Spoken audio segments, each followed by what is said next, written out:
Hello and welcome back दोस्तों, आप सभी का स्वागत है मेरे चैनल पर। मैं आशा करती हूँ कि आप सभी स्वस्थ और मस्त होंगे। आज मैं एक्सप्लेन करने जा रही हूँ latest release south movie idli कढ़ाई, जिसकी सिंपल सी स्टोरी आप सभी को बहुत अच्छी लगने वाली है। तो चलिए विदाउट वेस्टिंग टाइम फटाफट से वीडियो की शुरुआत कर लेते हैं। लेकिन उससे पहले अगर आपको मूवीज और वेब सीरीज की एक्सप्लेनेशन वाली वीडियोस अच्छी लगती हैं तो मेरी वीडियो को लाइक कर चैनल को सब्सक्राइब करें, जिससे लेटेस्ट और फ्रेश कंटेंट सबसे पहले पहुंचे आप तक। तो कहानी की शुरुआत में हम एक शिव केशव नाम के आदमी को देखते हैं, जो कि एक बहुत अच्छे और सिंपल विचारधारा वाले इंसान होते हैं। इनकी एक छोटी सी इडली की दुकान होती है और इनके परिवार में इनकी पत्नी के साथ इनका एक बेटा होता है, जिसका नाम होता है मुरली। मुरली अभी स्कूल में पढ़ रहा होता है। जब भी उसकी छुट्टियां होती तो वो अपने पापा के साथ इडली की दुकान में काम करने के लिए आ जाता था। यहाँ हम देख पाते हैं कि शिव केशव अपने कर्म को ही पूजा मानते थे। हर सुबह 3 बजे इडली की दुकान खोलने से पहले उसकी अच्छे से सफाई करके पहले पूजा करते थे। इडली बनने के बाद अपने दुकान में आने वाले ग्राहकों को इडली खिलाने के साथ साथ अपने पूर्वजों के किस्से भी सुनाया करते थे। दरअसल शिव केशव के पूर्वज फ्रीडम फाइटर रह चुके हैं। उन्हें इस बात का बहुत गर्व रहता था। वो हमेशा ही सबको अहिंसा के मार्ग पर रहने का सिखाते थे। अब ऐसे ही करके कुछ दिन बीत जाते हैं और हम देख पाते हैं कि मुरली अब स्कूल से कॉलेज जाने लग गया है और उसके अंदर ये समझ आ चुकी थी कि पापा के छोटे से इडली की शॉप से अब उसका गुजारा नहीं होने वाला है। उसे भी सबके जैसे अमीर बनने की चाह मन में आ चुकी थी। इसलिए वो अपने घर पर एक ग्राइंडर लेकर पहुंचता है और यहाँ अपने मम्मी पापा से बताता है कि जो आप लोग हर सुबह 3 घंटे तक इडली का बैटर बनाने में समय लगाते हैं, तो क्यों ना वो काम ग्राइंडर कर दिया करेगा और हम दूसरी जगह पर और भी इडली कढ़ाई के नाम से फ्रेंचाइजी खोल लें, जिससे हम भी एक दिन अमीर बन पाएंगे। यहाँ उसके पिताजी बताते हैं कि बेटा, मैंने ये इडली की दुकान पैसों के लिए नहीं खोली है। दरअसल शिव केशव के हाथ की इडली के स्वाद की वजह से ही पूरे गांव में शिव केशव का बहुत बड़ा नाम था। लोग उन्हें बहुत प्यार करते थे और वो अपने इस सम्मान से कोई भी कॉम्प्रोमाइज नहीं करना चाहते थे। इसलिए वो ग्राइंडिंग को एक बार टेस्ट करते हैं। हालांकि ये ग्राइंडर शिव केशव के हाथों जैसा स्मूथ बैटर तो बना देता है, पर वो टेस्ट लाना भूल गया, क्योंकि मुरली को ये अंदाजा नहीं था कि प्यार और मशीन 2 अलग चीजें होती हैं। शिव केशव भी ग्राइंडर को रखने के लिए मना कर देते हैं। मुरली अपने पिता को बहुत मनाता है कि पापा, ऐसे ही सारी जिंदगी नहीं बिताना चाहता, मैं भी अमीर बनना चाहता हूँ। इडली की और भी दुकानें खोलकर हम अमीर बन सकते हैं। जिस पर शिव केशव कहते हैं कि बेटा, इडली की 10 दुकानें खोल तो लेंगे, पर हर जगह मैं नहीं बना पाऊंगा और इससे पूरे गाँव में मेरा नाम भी खराब हो जाएगा, जो कि मैं नहीं चाहता, क्योंकि यही मेरी जिंदगी की जमा पूंजी है। इसके बाद मुरली शहर जाकर पढ़ाई करने का डिसीजन लेता है। जिसके बाद जब वो शहर की ओर जाने लगता है, तब उसके पिताजी कहने लगते हैं कि बेटा, फ्यूचर में मैं रहूं या ना रहूं, पर मेरी इडली की दुकान रहनी चाहिए। जिसके कुछ सालों के बाद का सीन देख पाते हैं। शहर में अपनी पढ़ाई पूरी कर चुका है और फॉरेन के बहुत बड़े रेस्टोरेंट के मैनेजमेंट का काम संभाल रहा है। जिसके बाद हम उस होटल के ओनर को देख पाते हैं। ओनर का नाम होता है विजय विष्णु। इसकी 2 बच्चे होते हैं, अश्विन और मीरा। ओनर का बेटा अश्विन एक नंबर का नकारा, निकम्मा, नल्ला बेरोजगार होता है और वही मुरली समझदार, होशियार, एक जिम्मेदार इंसान होता है। इसीलिए ओनर मुरली से बहुत खुश था। उसे ऐसा लगता था कि उसकी बेटी मीरा के लिए मुरली से अच्छा लड़का नहीं मिल सकता है। इसलिए उसने कुछ ही दिनों में अपनी बेटी से मुरली की शादी फिक्स कर दी थी। जिसके बाद हम अश्विन को देख पाते हैं। अश्विन कहीं से गैम्बलिंग करके आया था और हारने की वजह से उन लोगों से मारपीट हो गई थी। यहाँ ये विजय विष्णु अपने बेटे को समझा रहा होता है कि अब तुम्हारी उम्र जा चुकी है ये सारी हरकतें करने के लिए। तुम्हें मुरली जैसे समझदार और जिम्मेदार बनना चाहिए, ताकि मेरे बाद मेरे बिजनेस को तुम संभाल सको। यही हम ऑब्जर्व कर पाते हैं कि अश्विन को ईगो प्रॉब्लम है। उसे मुरली से खुद का कंपैरिजन करना बहुत बुरा लगता था। जिसके बाद उसी रात को वो मुरली को एक जगह बुलाता है और उसे बहुत पीटता है और सुबह जिससे लड़ाई हुई थी उसके यहाँ जाकर वापस से लड़ाई करके उसे शूट करने ही वाला था कि मुरली उसे रोक लेता है। अब मुरली की सगाई वाला दिन आ जाता है और यहाँ सगाई से पहले ही उसके घर से फोन आता है उसकी मम्मी का कि उसके पिताजी अब नहीं रहे। ये बात सुनते ही मुरली एकदम टूट चुका था और विजय विष्णु को पता चलते ही उसने उसके लिए तुरंत फ्लाइट बुक करा दी और उसके साथ अपने एक मैनेजर राम राजू को भी भेज दिया। अब मुरली जब अपने घर पहुंचता है तो अपने पिता को देख बहुत ही उदास हो जाता है। यहाँ उसकी माँ बताने लगती है कि वो हर रोज सुबह की तरह 3 बजे उठकर इडली की दुकान पर गए, वहाँ का काम खत्म करके घर आए और एक अचानक से शिव केशव की डेथ हो गई। जिसके बाद हम राम राजू की फैमिली को देख पाते हैं। यहाँ उसकी पत्नी, 2 बच्चे और एक बूढ़ी माँ होती है। राम राजू को अपने घर की कंडीशन देखकर बाहर जाके कमाने वाले फैसले पर बहुत ही पछतावा हो रहा था। दरअसल उसके बच्चे अपने पिता को भूल चुके थे और रामराजू की माँ की याददाश्त इतनी कमजोर हो चुकी थी कि वो अपने बेटे को नहीं पहचान पा रही थी। ये देखकर रामराजू को बहुत बुरा लगता है। वहाँ दूसरी तरफ हम अंतिम संस्कार के बाद मुरली की माँ को देख पाते हैं। दरअसल शिव केशव के डेथ के वजह से वो एकदम सदमे में जा चुकी थी और यही हमें पता चलता है कि एक बार जब मुरली की मम्मी प्रेग्नेंट थी और उनसे घर का काम नहीं हो रहा था, तब मुरली की दादी ने ही शिव केशव को खाना बनाने के साथ साथ इडली बनाना भी सिखाया था और तभी से वो इडली का बिजनेस कर रहे हैं। यही हम देख पाते हैं कि मुरली के घर में एक गाय होती है जो कि प्रेग्नेंट थी। जिस दिन मुरली के पापा की डेथ हुई उसी दिन गाय ने भी एक बछड़े को जन्म दिया था, इसलिए मुरली को उस बछड़े में अपने पिता नजर आते थे। अब एक दिन मुरली घर में बैठकर ये सोच ही रहा था तो उसे आगे क्या करना है कि तभी उसे पता चलता है कि उसकी माँ भी अब नहीं रही। फाइनली माँ बाप का अंतिम संस्कार करने के बाद मुरली सोच लेता है कि अपने पापा की इडली की दुकान को बेचकर यहाँ से फॉरेन चला जाएगा, क्योंकि बार बार मीरा का भी कॉल आ रहा था और मीरा ने रामराजू को मुरली के साथ इसीलिए भेजा था कि वो जल्द से जल्द वापस फॉरेन आ सके।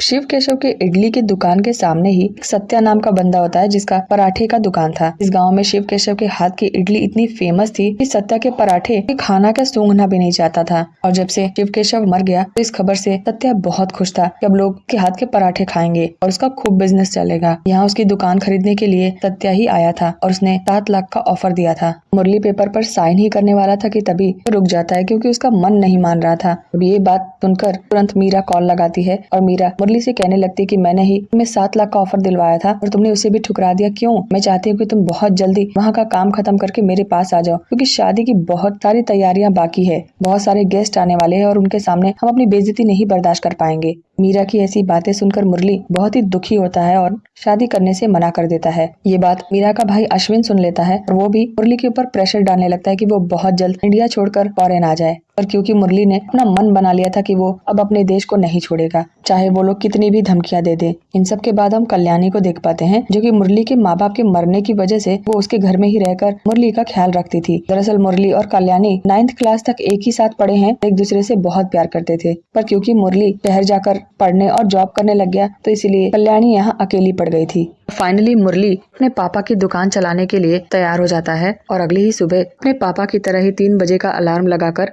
उठ जाता है। इडली की दुकान में आने के बाद जैसे उसके पिताजी सिलबट्टे से ही इडली का बैटर बनाया करते थे, वैसे ही मुरली भी बनाने लगता है और 5 मिनट के अंदर ही वो थक भी जाता है, क्योंकि इडली का बैटर बनाना इतना आसान नहीं था। ये काफी ज्यादा मेहनत वाला काम है। अब जिन्होंने भी अपने हाथों से बनाया होगा उसे ये बहुत अच्छे से पता होगा। जिसके अगले दिन से मुरली के साथ साथ कल्याणी भी आने लगी और इन दोनों की कड़ी मेहनत के बाद आखिरकार इन लोगों ने शिव केशव के जैसा स्मूथ बैटर तो तैयार कर लिया। अब बारी आई इडली बनाने और शिव केशव के हाथों के जैसे स्वाद की। फाइनली मुरली ने इडली तो बहुत अच्छी बना ली, पर जब कस्टमर आने लग गए तो उन्हें शिव केशव के हाथों का स्वाद नहीं मिला, इससे वो बहुत ही उदास हो गए। कुछ ही दिनों में मुरली को एहसास होने लग गया कि उसने अपने पिता के नाम को बनाए रखने की बजाय उसे डुबो दिया है।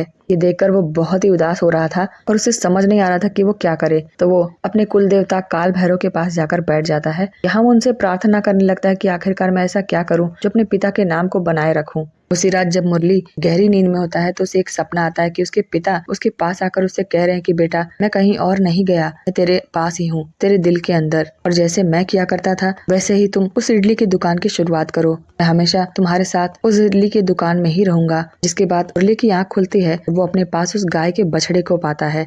मुरली को ये एहसास हो जाता है कि उसके पिता ने सचमुच उस बछड़े के ही रूप में जन्म लिया है और वो अगले ही सुबह से बिना अलार्म के अपने पिता की तरह 3 बजे उठकर नहा धोकर पूजा पाठ करके इडली की दुकान के लिए निकल जाता है और दुकान में भी पहुंचकर दुकान की सफाई कर पहले सभी चीजों की पूजा करता है और उसके बाद जब वो इडली बनाता है तो वो एकदम शिव केशव के हाथों जैसा ही टेस्ट आता है। जिसका सीधा सीधा यही मतलब होता है दोस्तों कि काम भले ही छोटा हो या बड़ा हो, अगर हम उस काम में मन लगाकर और अपने कुल देवी देवता को याद करके उस काम की शुरुआत करें तो जरूर ही हम उसमें सक्सेस होंगे। इस इडली को सबसे पहले जो रखा वो शिव केशव के बचपन का दोस्त होता है। मुरली के हाथों का इडली खाकर उसे आज उसमें शिव केशव नजर आ रहा था। जिसके बाद हम अश्विन को देख पाते हैं जो कि मुरली के दुकान के सामने पहुंच चुका है। यहाँ पहुंचकर वो उसे बहुत ही मारने पीटने लग जाता है क्योंकि मुरली ने मीरा से शादी करने के लिए मना कर दिया था। मुरली बेचारा भी चुपचाप अश्विन की मार बर्दाश्त कर रहा था, पर जब अश्विन ने शिव केशव के इडली की दुकान पर अटैक करना चाहा तब मुरली चुप नहीं बैठा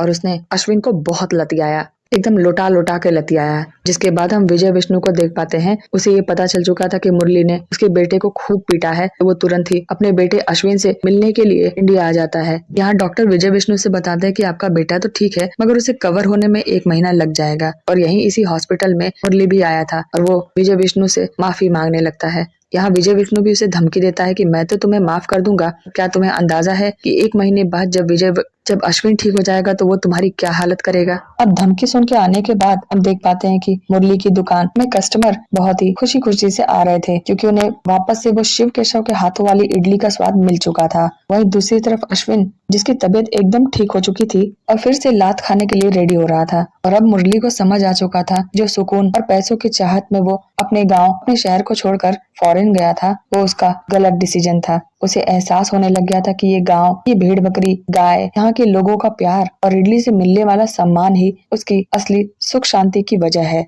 यही कल्याणी भी आ जाती है और वो चांदी की चैन को दिखाने लगती है, जो कि मुरली ने उसे उसके बर्थडे पर गिफ्ट किया था, क्योंकि कल्याणी को लगता था कि मुरली उससे बहुत प्यार करता था। और यही मुरली एक बात और क्लियर कर देता है कि वो आज भी कल्याणी से बहुत प्यार करता है। अब एक दिन सुबह सुबह मुरली जब अपने खेतों की ओर जा रहा था, तभी वो एहसास करता है कि कोई उसका पीछा कर रहा है और यहाँ सचमुच अश्विन अपने गैंग के साथ आ चुका था। पर तभी मुरली रामराजू को फोन लगाकर अपने लोगों को अपना लोकेशन बता देता है। यहाँ बहुत ज्यादा फाइटिंग होती है पर मुरली हाथ नहीं उठाता है, क्योंकि उसे अपने पिता की दी हुई सीख याद आती है कि कोई भी चीज हम हिंसा से नहीं बल्कि अहिंसा से ही प्राप्त कर सकते हैं। और यहाँ वो चुपचाप मार खा के बहुत ही जख्मी हो चुका था। इसी बीच उसके पिता भी आ जाते हैं और अपने पिता को दिखाने के लिए और अपना ईगो सेटिस्फाई करने के लिए वो मुरली पर गोली चला देता है। कुछ देर के बाद ही रामराजू और पूरे गांव के लोग मुरली के पास पहुंच जाते हैं। उसे एक अच्छे से हॉस्पिटल में एडमिट करवाया जाता है। यही हम रामराजू को देख पाते हैं, जो कि मीरा को अपने घर पर चाय का बहाना करके ले जाता है अपनी फैमिली वालों से मिलवाने के लिए। और वो उसे एक वार्निंग देता है कि अगर आज मुरली को कुछ भी होता है तो वो सभी उसे जान सहित मार देंगे, इसलिए मुरली को जब तक होश नहीं आ जाता है वो तब तक मीरा को अपने घर में ही बंद रखेगा।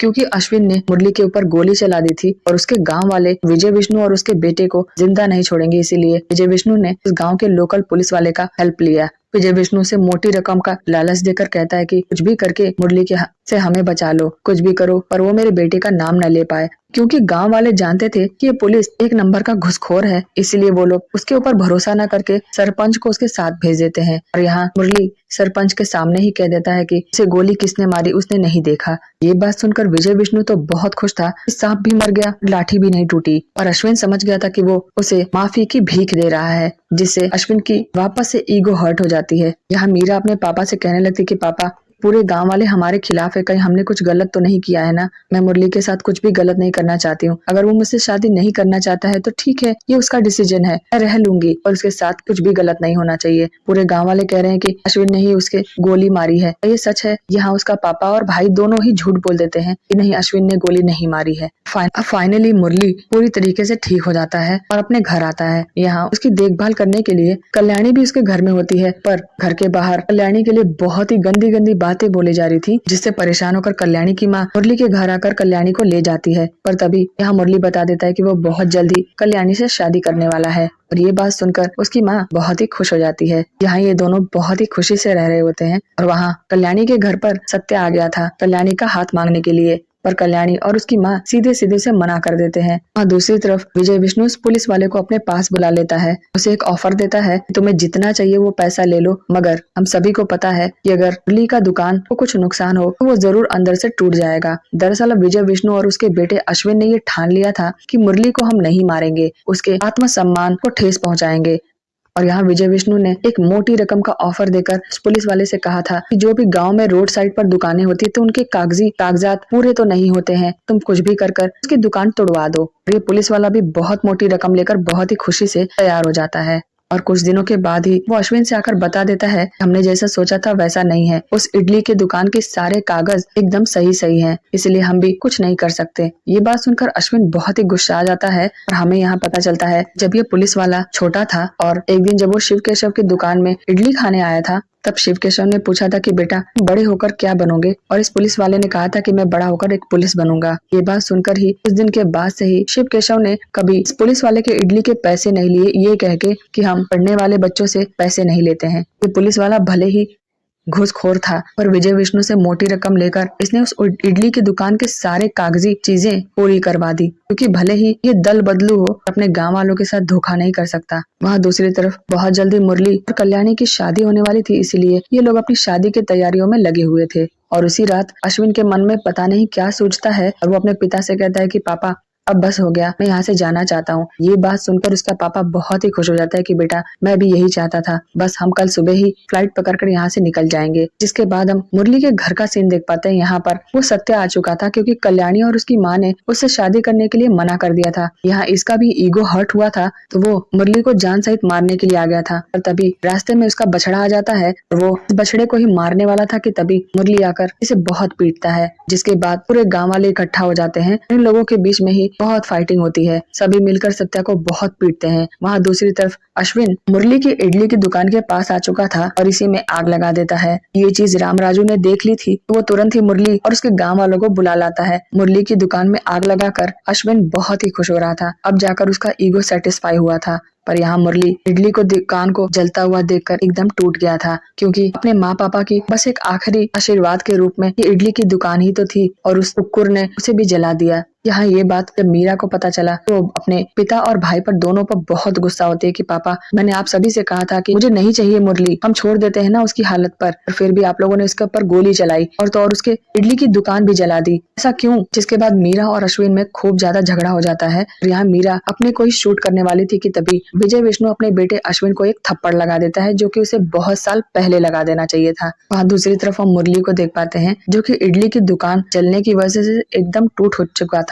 पर यहाँ कल्याणी समझाती है कि दुकान जल गया ना, जिससे हमारे पिताजी इडली का बैटर तैयार करते थे और जिसमें बनाते थे। सबसे बड़ी चीज कि तुम्हें तो कोई नुकसान नहीं पहुंचाना, तुम्हारे पिता ने तो कहा था कि वो कहीं और नहीं बल्कि तुम्हारे दिल में है। दुकान का क्या है, दुकान तो तुम्हारे मम्मी पापा ने जैसे मिलकर बनाई थी वैसे ही हम दोनों भी मिलकर इस दुकान को बना लेंगे। बस सबसे बड़ा चीज जो उनका आशीर्वाद था वो तो हमसे दूर नहीं हुआ ना। कल्याणी की ये सारी बातें सुनकर मुरली को वापस से हौसला मिलता है और वो लोग दुकान को बनाने में जुट जाते हैं। यहाँ दुकान बनने के बाद अश्विन, विजय विष्णु और मीरा उसके दुकान के पास आते हैं, यहाँ पर उससे माफी मांगने के लिए। विजय विष्णु बताता है कि मेरे बेटे ने जितनी भी गलतियां की उसके जिम्मेदार अश्विन नहीं बल्कि मैं खुद था। अगर मैंने उसे बचपन में ही सही परवरिश दी होती तो आज ऐसा नहीं होता। यहाँ विजय विष्णु मुरली से कहता है कि अश्विन तुम्हारा गुनहगार है, तुम जो चाहो उसे सजा दे सकते हो। यहाँ पर मुरली ने सजा के तौर पर अश्विन से इडली का बैटर तैयार करवाने की सजा सुनाई, जिसे बनाते बनाते अश्विन को एहसास होता है कि उसने कितनी बड़ी गलती की और वो लोग यहाँ माफी मांगकर वहां से चले जाते हैं।